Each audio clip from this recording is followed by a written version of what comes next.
High, good afternoon. দুপুরবেলা চলে এসেছি খাবার নিয়ে, বসে গেছি। শীতকালে দুপুরে না আমরা মা মেয়েতে একটু অন্য অন্য খাবার খেতেই ভালোবাসি বেশি। ভাত ঠিক যেন রোজ রোজ আমাদের পছন্দ হয় না, তাই আজকেও আর খাবার পাতে ভাত নেই, আছে একটা অন্য জিনিস, দাঁড়াও দেখাচ্ছি কি। মেথির শাকের পরোটা, আর তার সঙ্গে রয়েছে চিকেন। গতকাল যে চিকেন বানিয়েছিলাম সেই চিকেনটাই আছে। আর আমার প্লেটের খাবারটা কিন্তু আবার একটু আলাদা। আমারটা কিন্তু মেথির শাকের পরোটা নয়, আমারটা মেথির শাকের রুটি। মেথির শাকের রুটি আর ওই একই চিকেন। আর তার সঙ্গে রয়েছে এই চাটনি। এই চাটনি তো 2-3 দিন ধরে আমি খেয়েই চলেছি, শেষ আর হচ্ছে না।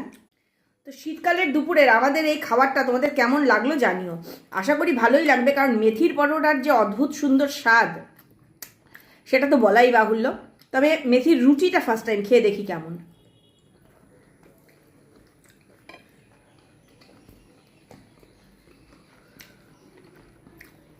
আর এই মেথির পরোটা কিন্তু ভীষণ হেলদিও। Bye bye. তাহলে তোমরাও এরকম হেলদি লাঞ্চ খেও আর আমাদেরকে জানাও যে তোমাদের কেমন লাগলো।